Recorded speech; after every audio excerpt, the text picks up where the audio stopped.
Please stand by. We're about to begin. Good morning, everyone, and welcome to the Macy's, Inc. First Quarter 2020 earnings call. Today's hour-long conference is being recorded. I'd now like to turn the call over to Mr. Mike McGuire, Head of Investor Relations. Please go ahead, sir. Thank you, Alan. Good morning, everyone, and thanks for joining us on this conference call to discuss our first quarter 2020 results. With me on the call today are Jeff Gennette, our Chairman and CEO, and Felicia Williams, our Interim CFO. Jeff and Felicia have several prepared remarks to share, after which we'll host a question and answer session. Given the time constraints and the number of people who want to participate, we ask that you please limit your questions to one with a quick follow-up. In addition to this call and our press release, we've posted a slide presentation on the Investors section of our website, macysinc.com. The presentation summarizes the information in our prepared remarks, as well as some additional facts and figures regarding our operating performance.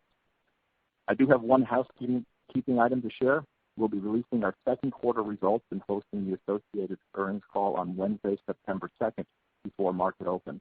This is a couple of weeks later than our typical day, and that is due mainly to the delayed timing of this current call. At that time, we'll be providing an update to our Apparel strategy in addition to the second quarter earnings report, so please mark your calendars. Keep in mind that all forward-looking statements are subject to the safe harbor provisions of the Private Securities Litigation Reform Act of 1995. These forward-looking statements are subject to risks and uncertainties that could cause actual results to differ materially from the expectations and assumptions mentioned today. A detailed discussion of these factors and uncertainties is contained in the company's filings with the Securities and Exchange Commission. In discussing the results of our operations, we will be providing certain non-GAAP financial measures. You can find additional information regarding these non-GAAP financial measures, as well as others used in our earnings release and our presentation, located on the Investor section of our website. As a reminder, today's call is being webcast on our website.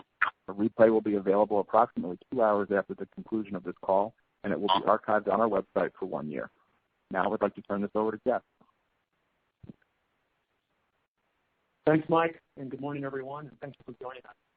So I want to start by briefly touching on the restructuring that we announced last week, and I'll give you an update about what we're seeing in the business as our stores reopen.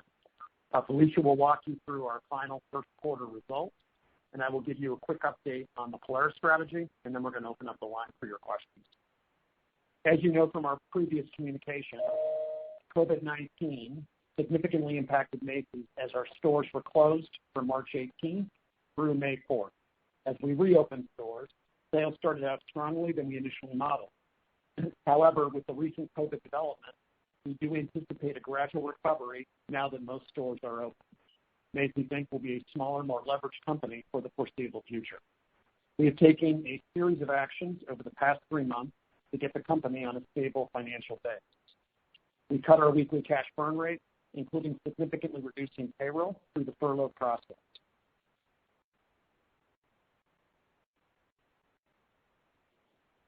Can you guys hear me? We can hear you now, Jeff. Okay, great. Did you hear Felicia from the beginning? Yes, we stopped at the furlough process. Okay, great. Apologize, guys. So we cut our weekly cash burn rate, significantly reducing payroll during the furlough process. We refinanced for liquidity that gives us the flexibility we need to navigate through the next several years. And last week, we took the painful but necessary action to align our cost base with anticipated sales. This included reducing our corporate and support headcount by approximately 4,000 colleagues, as well as reductions in staffing levels across the stores, customer service, and supply chain network. I want to express my deep gratitude to the departing colleagues for their service and their many contributions to Macy's Inc. We said goodbye to some really strong retail talent. Beginning next week, we will welcome back most of our remaining furloughed colleagues. It's been a tough few months for our organization, but I'm glad that we have a culture of resiliency, and I know that our colleagues will come back together to support the business recovery.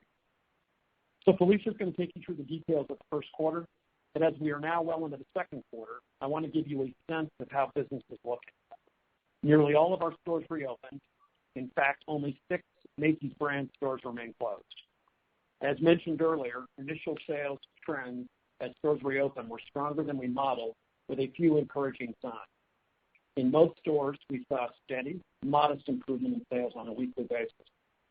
Digital sales remained strong in each market as our stores reopened, and our customers were very happy to be back in our stores. Both customers and colleagues have adapted to the new health and safety standards. So we felt momentum as we worked through the second quarter, and we've seen this in Macy's, Bloomingdale's, and the Bluemercury brands. But I want to remind you that there's still a high degree of uncertainty in the market that causes us to take a conservative approach the back half of the year. 3 things in particular that I will call out for you. First, the COVID-19 pandemic is still in full swing in some parts of the country. And while we do not expect another national shutdown, we do anticipate a regional impact as consumers are encouraged to stay home. Most of our stores are currently on reduced hours and will remain flexible to meet demand. The health and safety of our colleagues and customers is our top priority, and we have a resurgence game plan in place that will guide us if we need to temporarily close a single store or a regional group of stores. I want to recognize our stores team for the incredible flexibility and resilience they've shown throughout this crisis. I have a high degree of confidence in their ability to work through any future disruptions. Second, while our stores have reopened, many of the malls in which we operate are closed or may be reclosed in areas where COVID-19 resurgence.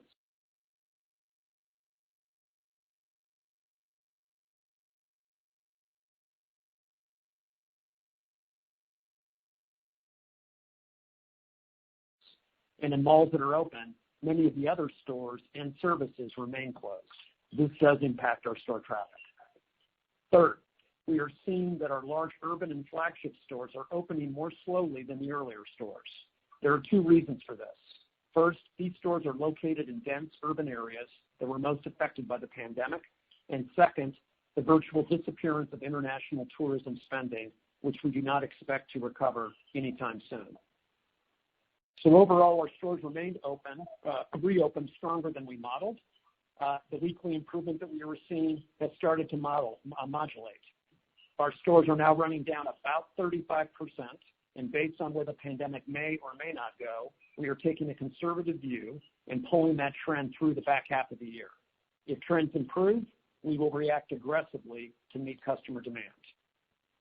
Conversely, the digital half of our business has shown very strong performance, and we expect this to continue at a healthy double-digit growth rate through the back half of the year.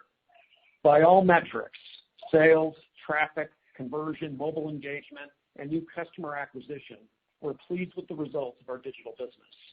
And it's encouraging to see that the newly acquired customers coming into the brand through .com are younger and more diverse than our core customer. We're working hard at strategies to retain these new customers and over time convert them to omni shoppers, which are our most valuable customers. Beauty, furniture, and soft home sales have been particularly strong online. And we're also seeing improvements across all areas of the business, including many pockets of ready-to-wear. I also want to provide you a brief update on our .com organization. As you recall, in February, we announced that we would be closing our San Francisco office and consolidating the digital team into our New York and Atlanta facilities. While everyone has been working remotely since mid-March, we have continued with the .com restructure and rebuild. We appointed a new head of digital in late March, Matt Baer, a strong leader with extensive retail e-commerce experience. Matt has hit the ground running and is pulling together a very strong team that is a mix of experienced Macy's colleagues and new acquired talent. So with that, I'm going to turn it over to Felicia to take you through the quarter and give you a sense of how we're looking at the remainder of the year. Felicia.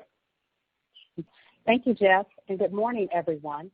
As Jeff noted, we are reporting our full first quarter financial results inclusive of impairments, which were excluded from our previously reported results.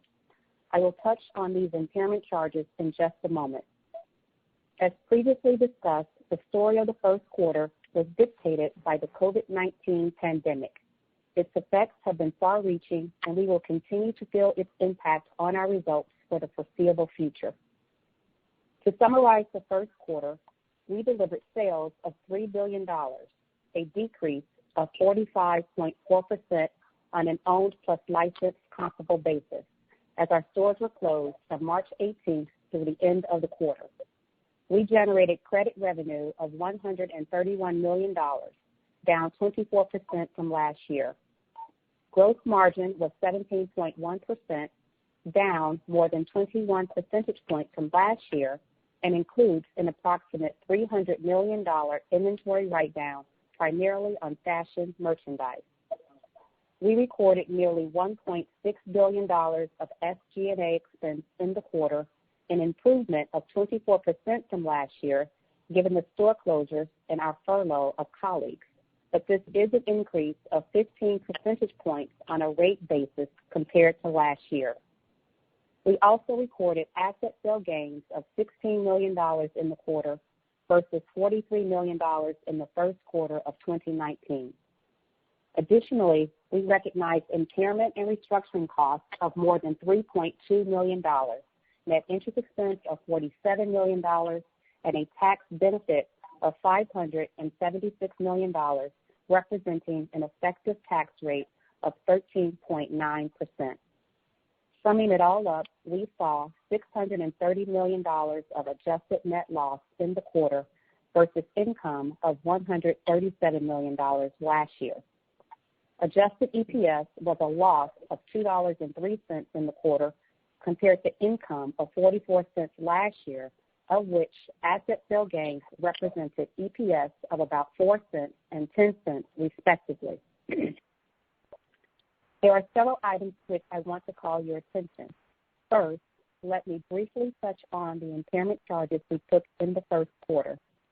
As we've said, the COVID-19 pandemic has impacted many aspects of our business, including causing a sustained decline in our market capitalization and requiring us to update our long-term financial projections. These impacts required us to test for impairment our long-lived assets, goodwill, and other indefinite-lived intangible assets during the quarter. As a result of these tests, approximately $3.1 billion of goodwill impairment was recognized. The vast majority of the goodwill impairment related to our Macy's reporting unit, while the remainder was associated with our Blue Mercury reporting unit. In addition, we recognized approximately $80 million of long-lived asset impairment that was primarily related to the group of stores that we anticipate closing over the next couple of years. Secondly, I want to remind you of the financial implications of the restructuring Jeff just discussed. As he shared, we expect the actions we took to better align our cost base with our anticipated near-term sales performance as the business recovers from the impact of the pandemic. The savings we expect are related entirely to a reduction in headcount, both in our corporate and management areas, as well as in our stores, call centers, and distribution operations. If the business recovers to levels above our expectations, we will be in a position to layer in additional headcount. But for the near term, we are planning these as permanent reductions to our cost base. As such, we are expecting expense savings of approximately $365 million this year and approximately $630 million on an annualized basis. Additionally, we expect to incur approximately $180 million for these restructuring activities, largely related to severance, of which the majority will be in cash. These costs will be recorded as restructuring charges in the second quarter of this year. In addition, the anticipated savings from this restructure will be additive to the $1.5 billion in annual expense savings we are targeting by year-end 2022 through our Polaris strategy. Recall that at our Investor Day in February, we said that the right sizing of the organization and expense base through Polaris would allow us to better balance top line and bottom line growth. Accordingly, some of the targeted savings, which now totals approximately $2.1 billion, will be taken to the bottom line, allowing us to stabilize and then grow our profitability. And some of the savings will be invested back into the business, allowing us to drive growth through our strategic initiatives. Lastly, we are benefiting from the CARES Act. As you know, the Act provides payroll tax credits for employee retention, deferral of payroll taxes, and several income tax provisions, notably the allowance for carryback of certain operating losses. Given the income tax impact we foresee from the CARES Act, our current annual effective tax rate estimate is between 35% and 38%, and this excludes the impact of the impairment and restructuring charges. As you all recall, we withdrew our 2020 guidance in March as the COVID-19 pandemic really began to take hold. Given that, we continue to operate in an unprecedented environment and that there remains many unknown and uncontrollable factors impacting consumer behavior and the retail landscape, we are not providing new guidance at this time. However, I would like to share some of our current thinking as it relates to the rest of the year. We have modeled and will continue to model various scenarios for the back half of the year. Ultimately, we are taking a conservative approach to our forecasting. While we are not planning for as severe a lockdown if COVID-19 were to recur in the fall, we are mindful of what we are already seeing in certain parts of the country. As such, we have planned for an ongoing but slow recovery that may be impacted by regional flare-ups here and there. And while we have been pleased with our store's performance as they have reopened, we remain cautious about unpredictable headwinds in the back half of the year. For example, our flagship and urban center stores, which have only recently reopened, are at higher risk for limitations on operations, and these doors are disproportionately impacted by the decline in international tourism that Jeff mentioned. We saw a 50 basis point drag on comps from the international tourism drops in the first quarter, and we are assuming no international tourism sales for the remainder of the year. In 2019, international tourism accounted for just over 4% of our sales, so the impact is quite significant. Taking all of this into account, we expect our comp performance to improve sequentially each quarter, bearing in mind that the second quarter started off with no stores open and did not have all stores fully open until the middle of the quarter. In the second quarter, we expect roughly 6 to 7 percentage points of comp improvement over the first quarter, with stores exiting the second quarter at approximately 35% down, as Jeff said. Taking into account strong digital growth, we expect comps to culminate in the third and fourth quarters with the total company down in the low to mid-20s range. This reflects significantly lower sales than we expected in the pre-pandemic 2020 scenario we shared with you in February. But these comps also reflect the resilience of our brand through this crisis and position us well for the future. We expect our digital business to continue to outperform. In the first quarter of this year, we saw digital sales penetration of approximately 43%, and we currently expect that our annual digital penetration will average in the mid-40s. While we saw a low single-digit reduction in year-over-year digital sales in the first quarter, we expect a high teens increase in the fall season as customers continue to shift to online shopping as the pandemic continues. As such, we are projecting a low to mid-teens increase in full-year digital sales. The associated delivery costs from the mix shift towards digital are expected to further add to a slow recovery in gross margin despite expectations for merchandise margin to improve quarter over quarter. Our outlook on merchandise margin has improved from when we last spoke, and as a result, we now expect gross margin to improve in the second quarter from first quarter levels, with improvement in each quarter thereafter. We are well positioned from an inventory perspective for the back half of the year, and we plan to enter the third quarter in a clean inventory position. We've been committed to clearing our spring seasonal inventory, and we've seen strong sell-throughs on our clearance merchandise. So, given all of the moving pieces, gross margin rates in the fall season are expected to be lower than fall last year by mid-single-digit percentage points. With regard to SG&A, even with our aggressive action to slow our weekly cash burn rate and our recent restructuring measures, this year we expect to see elevated levels of SG&A as a percent of our lower sales base. For the fall season, this could be low to mid-single-digit percentage points higher than last year. And to help you better think about interest expense, we are anticipating approximately $300 million for the year due to our secured debt financing and expected utilization of our new asset-backed facility. Finally, as previously discussed, we anticipate that income from our credit portfolio profit share will be negatively impacted by higher consumer bad debt trends, potential consumer credit tightening, and the loss of benefit from the government stimulus ending in July. The effects of the COVID-19 pandemic have had and will continue to have far-reaching effects on our company and the retail environment overall. I am proud of the quick and decisive actions we have taken as a company to mitigate many of these challenges. We are taking a prudent approach to the remainder of the year, and while we have positioned ourselves well to weather the pandemic, we anticipate that we'll continue to feel the impact of its continued headwinds. With that, I'll turn it back over to Jeff. So thank you, Felicia.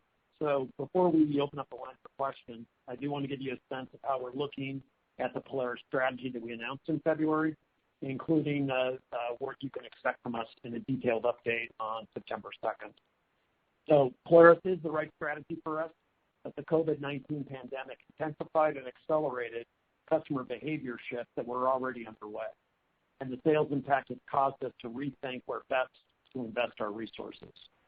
So there are parts of the strategy of Polaris that we will likely accelerate, or we will accelerate. The digital is certainly top of the list, personalization, having a very flexible and efficient supply chain. There's parts of the strategy that we will continue, but perhaps refocus tactics like loyalty. We launched Loyalty 3.0 in February, as well as our merchandise category role. And there are parts of the strategy that we will pause, including our plans to expand off-mall in new formats. We'll give you all these details in our second quarter earnings call, again, on September 2nd. So in closing, Macy's Inc. and Macy's and Bloomingdale's brand have a long history and have weathered many crises. Spring 2020 will certainly go down as one of the most challenging seasons in our company's history, but along with this challenge comes opportunity. We've known for some time that the U.S. is over-retailed, and as we see the competitive landscape shift, we know that there is opportunity for us to pick up market share. And with the actions that we've taken over the past few months, particularly the refinancing and last week's organizational restructure, we're ready to compete. With that, we're going to open up the line for your questions. Thank you in advance. Thank you, sir. If you'd like to ask a question on the phone, you can do so at this time by pressing *1 on your telephone keypad. Please make sure that your mute function is turned off to allow your signal to reach our equipment. Once again, everyone, that's *1 to ask a question, and please do limit yourselves to one question. We'll take our first caller, Matthew Boss with J.P. Morgan. Please go ahead, sir. Great, thanks. So, Jeff, maybe relative to the negative 35% comp at brick and mortar that you're seeing today, what's the range between your top 150 doors relative to maybe the neighborhood stores? And is it your mall-based and tourist flagship location that's leading you to hold the negative 35% store comps for the back half of the year at this time? Yeah, thanks, Matt. So what I just first off say is the situation is really fluid, and it changes, day by day. Most recently, as an example of that, look at kind of our stores in Texas, Arizona, and Florida. So based on kind of the COVID surge in those particular states, we've seen a noticeably worse trend in brick and mortar in those states versus where we started and what we were gradually getting better too. Conversely, in those particular states, the .com business is improving. So, but in aggregate, to your question, I see a couple things happening. So first off, there's regional differences in just kind of the performance of our stores. So the heartland is the strongest. The coasts that were most affected by the pandemic are the ones that are coming back more slowly. And to your question about kind of mall grade, what's interesting about this versus previous times is that our neighborhood stores are performing our best. So that's, and you would expect some of that because they are not as trafficked as some of our more popular, magnet or flagship stores. So when you think about social distancing, communities have been very focused on those neighborhood stores for years. They go there for basics, and it's just a comfortable place for them to shop. Versus in the past where they would take some of their shopping trips and go into regional malls. So when you look at kind of the magnet and flagships, many of these stores have reopened, certainly, but many of the services, particularly restaurants, theaters, entertainment, some specialty within those magnet malls have not reopened. So that's affecting some traffic. And when you look at the magnets and you look at the flagships, that's where the tourism business is really being done, both domestic, which is definitely curtailed, as well as international tourism, which has disappeared. So, when those things, I would tell you that the short-term effect on some of these magnets and flagships is on the lower side of the recovery, but we still have huge faith in these malls over the longer term. And as we mentioned, if store trends improve, we are ready to react to it very quickly. We're taking a conservative view in terms of how we're funding our resources. But the moment, businesses shift and change, we're on top of it. So that's in either direction. But I'm very hopeful that it'll be better than the down 35, but we wanted to take a prudent approach to how we, expense the business in our planning. So we're staying flexible to what we learn every day. Great. That makes sense. And then maybe just to follow up on gross margin. So if inventory is realigned to demand exiting the second quarter and top-line trends stabilize by late 2021, or I think you said maybe even into 2022, I guess what's a reasonable timeline to target for gross margin to get back to where we entered the pandemic? Meaning I think 2019 you were 38.2% gross margin. How long would it take to get back to a gross margin similar to what we saw before the pandemic, in your view? Alicia, do you want to take that one? Yes. Hi, Matthew. It's nice to meet you virtually.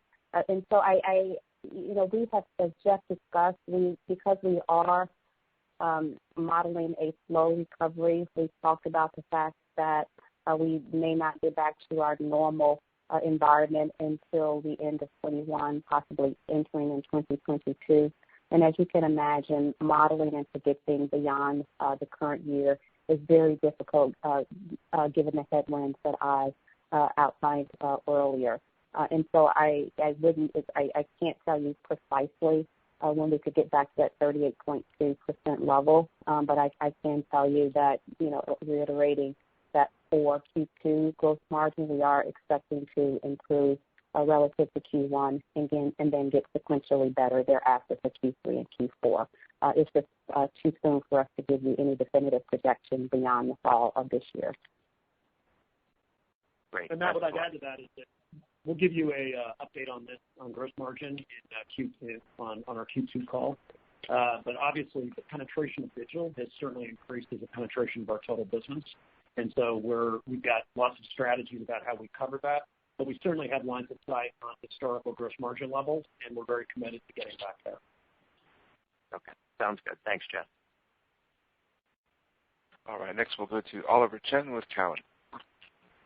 Hi. The merchandise margin momentum was encouraging. What was driving that, and what are your thoughts for inventory planning as we think about 3Q and 4Q and what you're planning in your scenario analysis, as well as you monitor the promotional environment at competitors? Thank you. Yep. Hi, Oliver. Yes, our merchandise margins improved in the second quarter. We're seeing improvement in the sell-throughs of our clearance merchandise in our last act category. If you recall, Oliver, in the first quarter we took a $300 million write-down on inventory, primarily related to fashion merchandise. We reversed that as we go into the second quarter to allow our normal pricing and promotional activity to occur.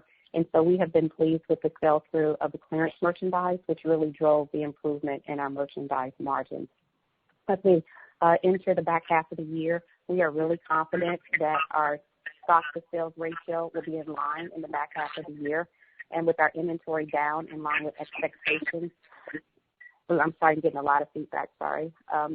We have appropriate receipt levels in line with our fashion expectations. And so we really expect to enter the third quarter with clean inventories and newness and freshness for the customers.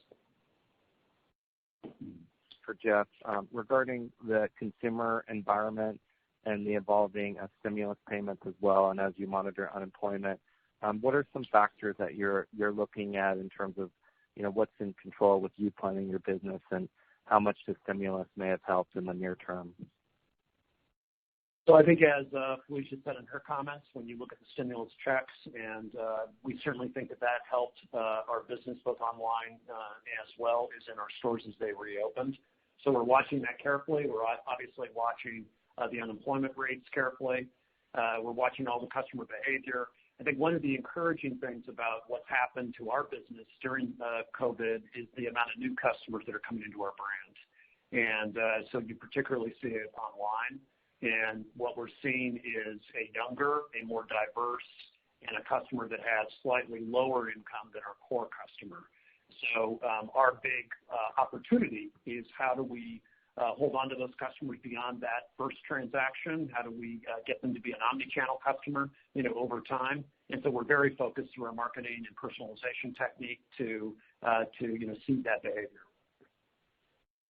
Great, thank you. All right, we'll take our next question from Chuck Grom with Gordon Haskett. Hey, thanks. Good morning. Jeff, just wondering if you could elaborate on your comments that the recent flare-ups, and I believe in probably Arizona, Florida, Texas, have impacted traffic. Just wondering if you could just speak to that a little bit. Yeah, so what I'd say, Chuck, is that there, really 2 weeks since Governor Abbott made the comment about it being safe to stay inside. We definitely saw, Texas was one of the first markets that we reopened. So when we opened on May 4th, Texas was that first state that we really saw widespread. We were open before most of the malls, but we were right there when the state was reopened. And as you heard us comment, in previous calls, actually on your fireside chat, what we commented on was that where we expected it to be at a low level, it actually came in down 50%. And based on what we were seeing in Texas and Georgia, which were really the 2 states that we opened first, that we saw like a 3 to 5 point sequential improvement in that trend each week. And that was humming along. And then when you look at about 2 weeks ago when, Governor Abbott made that comment, we saw about a 15-point drop in our Texas rate, our brick and mortar sales rate based on that. Now it's modulated, it's coming back a little bit, but that's what we're watching carefully. It's just, and you saw that the digital business went up. It didn't cover the full gap between that 15 point of where brick and mortar was and where it became, but it did cover some of it. So that's what we're watching carefully to see, where the pandemic is going. And while we're not anticipating a national shutdown, but we do expect regional flare-ups that, we don't know fully where they're going to go yet. Okay, thanks a lot. That's helpful. And then on the digital front, you spoke to this to Oliver's question, but obviously getting some new customers into the Macy's brand. I'm curious, what steps you're taking today to try to convert them to permanent members to Macy's. So, when you look at all of our of what we're doing with, let's just talk about digital for a second, because that's how they're really coming in, is using whatever they bought. We have personalization techniques about we're looking at other cohorts that behave like they do and or what they purchased, and we're starting to see that content in emails, direct messaging to them.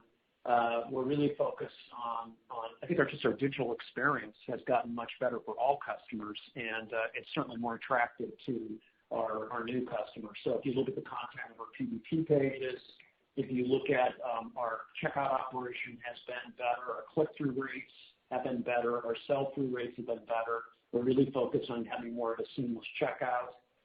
We're clearly giving these customers and all of our core customers all the fulfillment options of an omnichannel retailer. So right now, we in 2019 we had about 9% of our digital demand was being satisfied through BOPS and BOSS. That has gone up dramatically as a result of curbside, and we expect that our stores will fulfill about 30% of our digital business, as we go through the fourth quarter. So the opportunity to get these new customers, with more transactions online, and then also starting to give them reasons to come into stores. So with these customers, we're really focused on items like Backstage, since that's got when you look at the value construct of that and you look at the breakdown of that business demographically for us, it fits the profile of many of these new customers that are coming in. And because we have Backstage in so many of our store units, we're talking to them about that. So those are some of the examples of what we're doing to make sure that these customers, we get them for a second, third, and lifelong relationship. That's helpful. Thanks, Jeff. And your next question will come from the line of Bob Drbul with Guggenheim. Hi, good morning. Just a couple of follow-up questions on the inventory side. In terms of vendor support or how you're addressing and getting the inventories aligned to where you want them, are you utilizing a lot of vendor support? Is a lot of it moving to Backstage? Are you using Last Act? Can you just elaborate a little bit more in terms of how you're approaching getting to that more normalized level? Bob, do you mean more normalized level of inventory? Yes, exactly. Yeah, and so if you think about what happened as we closed our stores and then began to reopen, as Jeff said, we started to divert store inventory or store fulfillment into our e-commerce facilities to handle the increased digital demand. But at the same time, as the stores reopened, we accelerated curbside where we could, and we were really using the store inventory for fulfillment as well. And so as you think about the second quarter, what was happening on the other side, we were aggressively taking down receipts in the month of May and then again in June. And given the pricing and promotional activity that we took, particularly in the clearance and fashion and aged merchandise, and the ability to get some really nice sell-throughs as our stores reopened, combined with the receipt takedown, we actually were able to manage very well through our inventory positions in the store, such that we anticipate buying back into replenishment and newness beginning in the month of July. And so, Bob, what I would say, big picture, our vendor partners have been amazing and tremendous. As Jeff said, in the stronger categories of beauty, furniture, and soft home, we have had some amazing partnership with our brand vendors, as we're clearly trying to service our shared customer base. And so, as I said, we feel really good about the actions we've taken in the second quarter to really balance where we're fulfilling, how we're using our store inventory, how we manage the receipts in order to give us a high degree of comfort that we will enter the back half of the year with clean inventory. Okay. And then my follow-up question is, can you just talk about the performance of the credit business, your expectation on credit revenue, or what you're seeing throughout the portfolio? Yeah, and so for the first quarter, our penetration rate was 46%, which is the same 46% that it was last year. But we're watching trends closely, Bob, because as our stores were closed, our new account activity was down significantly. And as we look at modeling our credit portfolio profit share, we are watching a number of factors, but mainly bad debt trends, because they tend to have a delayed impact on our portfolio, and then also watching the banks as they make decisions about consumer credit tightening. And then to the point that there was some benefit, which is hard to measure, from the unemployment checks that people received, as well as the government stimulus package. We're thinking that had a benefit for the spring. And it's hard to anticipate, one, whether the government will renew those stimulus packages in the back half of the year, and if they don't, how will that impact consumer spending and consumer behavior? But as we look at those metrics and many other metrics, as you can imagine, we are cautious about consumer spend, consumer behavior, upticks in bad debt, aging of consumer portfolios over the different categories, credit categories. that we would say that we would face some headwinds, particularly as we clear the back half of the year and go into 2021. Okay, great. Thank you very much, Alicia. Mm-hmm.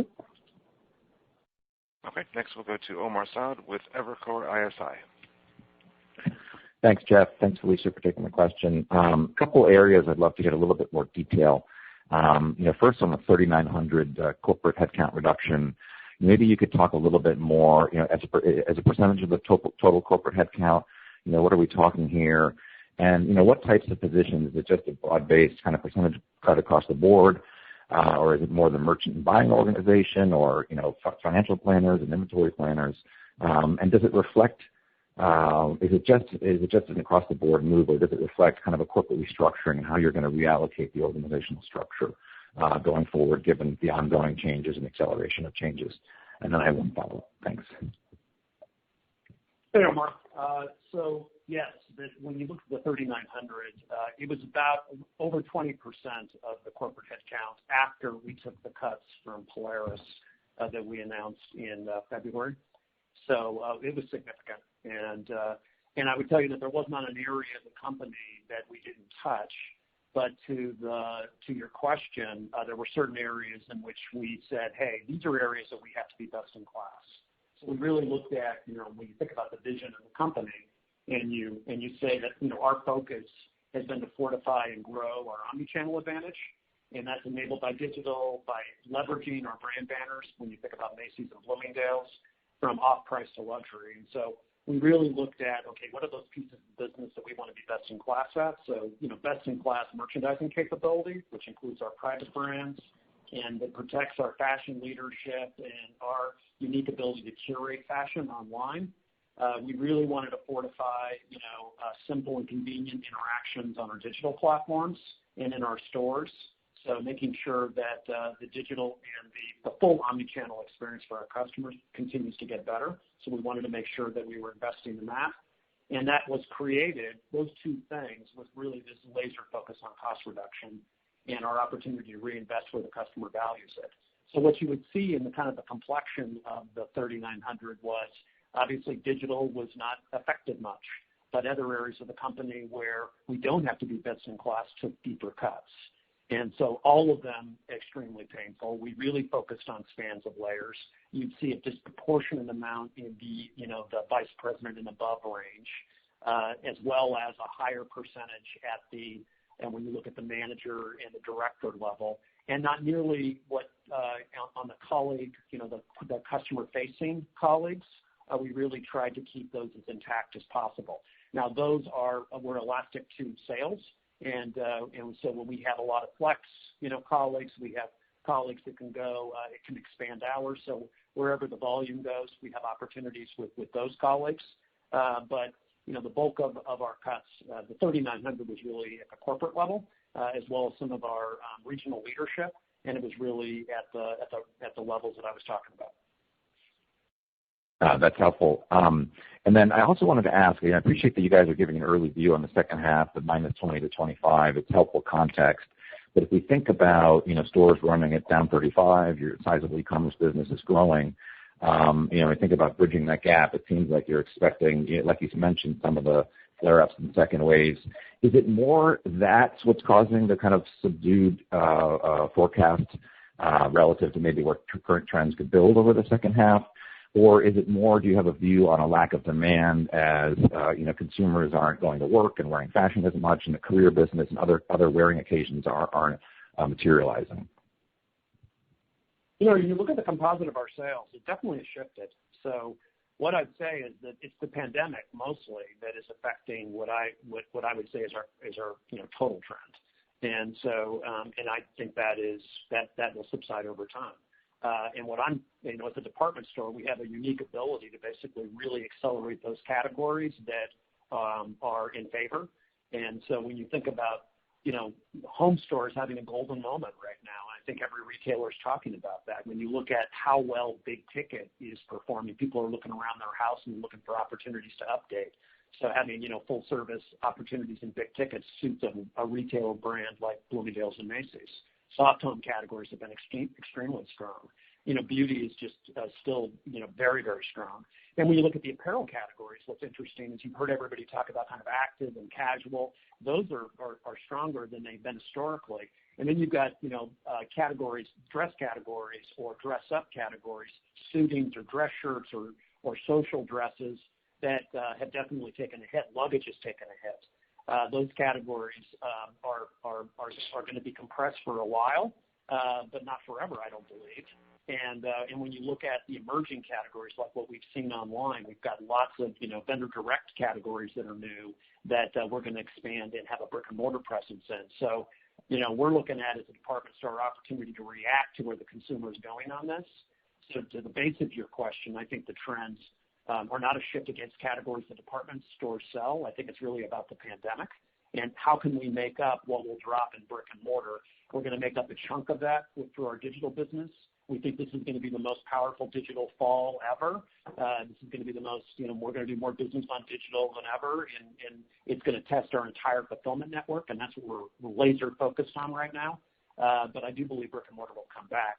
And I think to Matt Boss's question, the idea about the flagships and the magnets, that's really where, when you think about the bulk of our sales in brick and mortar, as well as the profitability of those sales, I think that's short-lived, but I do think they're going to come back robustly over time as well. Thanks for the insights. All right, and next we'll go to William Reuter with Bank of America. Hi, good morning. I was just curious, over the next year, based upon your expectations of declining sales, what you expect working capital in 2021 and also in the fourth quarter, assuming that your sales expectations or demand expectations are correct.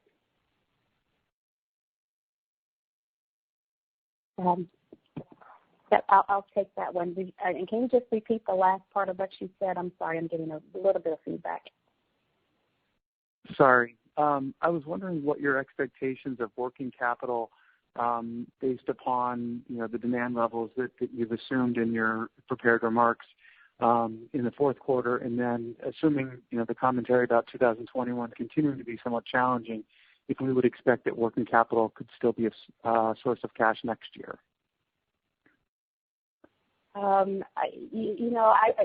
would say we'll definitely give you more on the outlook beyond the fall in the second quarter when we go through the update with you guys in the second quarter. Big picture, I would say we're managing and thinking through many factors as you think about our working capital position and the pace at which we are really trying to lean into some really strong inventory management in the back half of the year.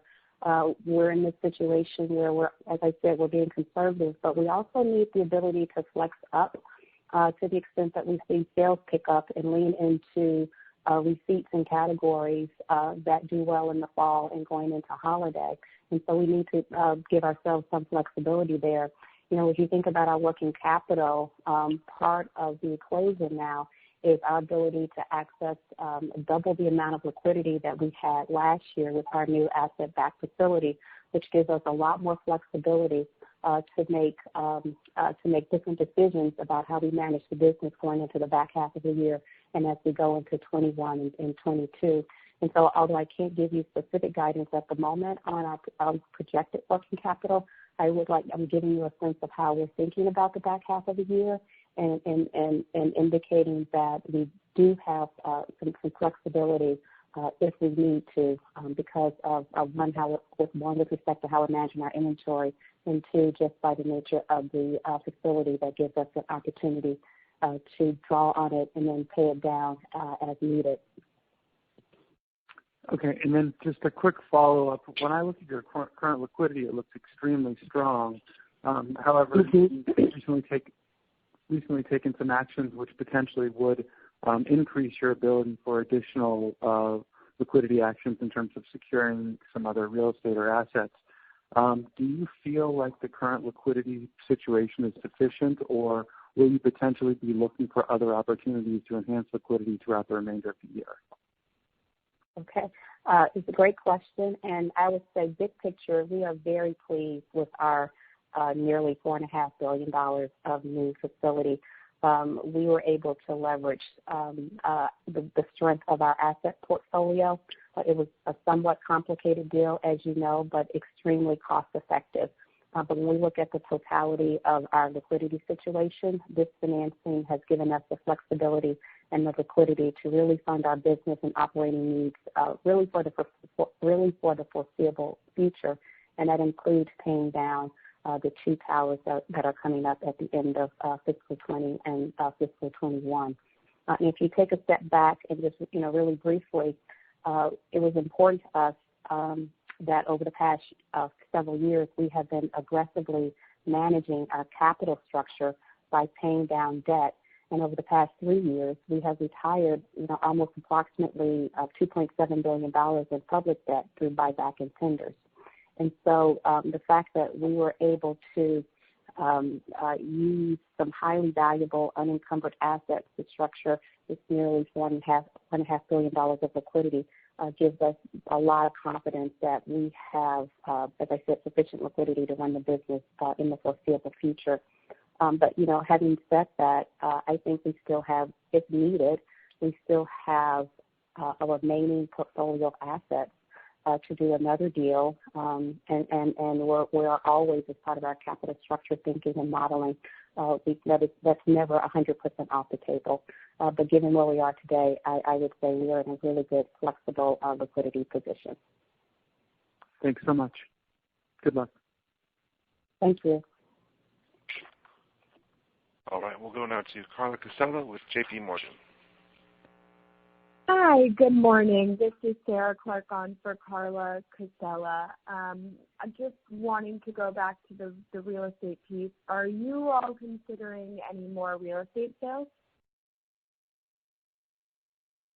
Let me take that. So when you look at, let's talk about what we talked about in February, which was a natural progression of what our real estate strategy has been. And we at that point mentioned that we would have $100 million in real estate gains in 2020. We don't anticipate anything above that level in 2020.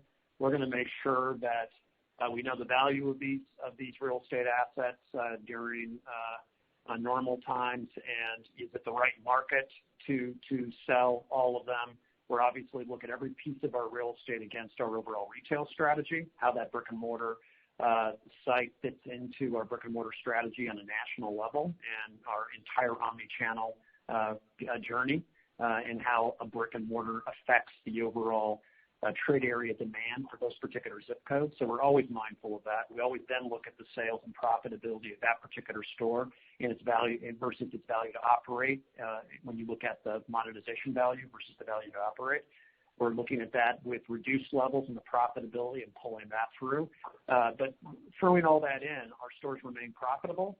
And so we're not going to, the $100 million it won't be higher than that, and we'll give you an update at the second quarter if we see any modulation from that. But for your modeling, don't think about it as higher than the $100 million of gains that you had built in from our February conversation. Great, that's super helpful. All from us, thanks. All right, we'll next go to Heather Balsky with Bank of America. Hi, thank you for taking my question. I guess with everything going on, you announced 125 store closures at your Investor Day. How are you thinking about your footprint today, especially with the shift to, or the accelerated shift to online? Thanks. So yes, Heather, hi. As we think about, 125 announced, we probably have about another 95 to close against our original timeline. Today, we are reopening those doors, and we do expect them to generate cash despite what is happening with the pandemic. At the moment, there's really too much uncertainty to commit to any definitive level of store closings. As you can imagine, we are modeling all of our store closing metrics, and really all of our stores are part of those performance metrics watch lists and closing model decisions. So we will consider whether we are going to close additional stores, and it's in my mind, Heather, it's probably a question of timing, not just a question of how many. But as we continue to go through that analysis, we will update and provide additional information. We're just really in the process of still assessing. The other thing I would add, Heather, to what Felicia just said is the competitive landscape and how does that affect our calculus. So obviously when you look at the competitive landscape from kind of off-price all the way through luxury, there's been lots of changes. We don't think those changes are fully done. Any decision we're making is with that in mind as well. Thank you. All right, and next we'll go to Dana Telsey with Telsey Advisory Group. Good morning, everyone. As you think about the business, what did you see differently, Jeff, in terms of performance in Bloomingdale's versus Macy's, digital and bricks and mortar as the bricks and mortar reopens? And then of the 3,900 employee reduction, how much is Bloomingdale's and how much is Macy's? Is there a percentage? Then I have a quick follow-up. Yeah. Thank you. Yeah. So let's start with the Bloomingdale's. Bloomingdale's also had about the same percentage as I quoted, and so to Omar and his question, so it was about the same. So there was, and it was very similar in terms of what we protected and what we went more aggressively after. As to the conversation about how Bloomingdale's trend has been in business versus Macy's, it's remarkably similar. I mean, when you think about every single category, the big difference, if there is one big difference, is luxury. So as you think about the luxury business right now, as it reopens in this country, you see huge demand. And part of that is because they have more limited access on their websites, and part of it is because you have a lot of domestic tourists that buy that content that would go to other countries to do so are now buying it here. So we're seeing big surges in the luxury business as Bloomingdale's reopens. But outside of that, the composite of outrage you wear is a little weaker. Home store is huge. Beauty is strong across both banners. Those are consistent. And then holiday will be coming up before we know it. Black Friday and like the 5 days before Christmas are all about people gathering, and it's not as much social distancing. How are you thinking about holiday planning? Yeah, so, hey, thank goodness we have, the 10th biggest website in the country, and that we have a huge ambition to grow faster in a customer-centric way, eliminate friction, but we'll do a lot of business on our website, and so we have that as an outlet. We do think that, and what we can do, we have a very strong game plan about how we're going to keep this trend of digital going. But when you look at the stores, I would tell you that it's a big concern of ours about when you think about a Black Friday, and you think about the 10 days before Christmas, what does that mean in terms of traffic if people are nervous about gathering with crowds? And so we're looking at everything is on the table right now. We're working with our merchant and our marketing teams on options within the marketing calendar to reduce pressure points on big volume days. And we're learning a lot from the reopening of our stores. Most of our stores will not have an issue, but our biggest magnet stores during the Black Friday timeframe is the piece that we're looking at. So how do we, in a planful way, how do we kind of even out demand? What does that mean for the whole Cyber Week timeframe? Are there opportunities for us to pull some of that demand earlier? We do think that people are going to jump on Black Friday earlier and earlier in the calendar. And so we expect it to, start in full force after Halloween in the competitive cycle. So we're looking at that carefully. We're looking at store hours carefully on all of that. So very top of mind for us. But our safety valve on this is how big can we get the digital business, and then we obviously have a very developed fulfillment network about how we satisfy that demand. Curbside pickup is going to be a big secret weapon for us this holiday season. We didn't have last holiday season. When you look at the service scores of customers who are going through, the first off, the speed and the safety of curbside pickup, we think that's going to be huge for this holiday season if they're not comfortable to walk into a store. So, and what we'll do with store fulfillment is going to be big. So we have all of our at your service where they pick up. If they wanted to buy something online and have it shipped to a store, or it's being pulled from store inventory, that's at your service. We've been able to really keep the social distancing there with line control right at that main door.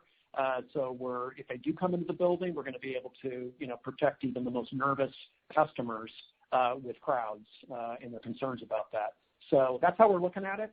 And, but it's still a work in progress, and we'll have more for you on the September 2nd call. Thank you. It looks like we have no further questions at this time, so I'd like to turn it back over to our speakers for any additional or closing remarks.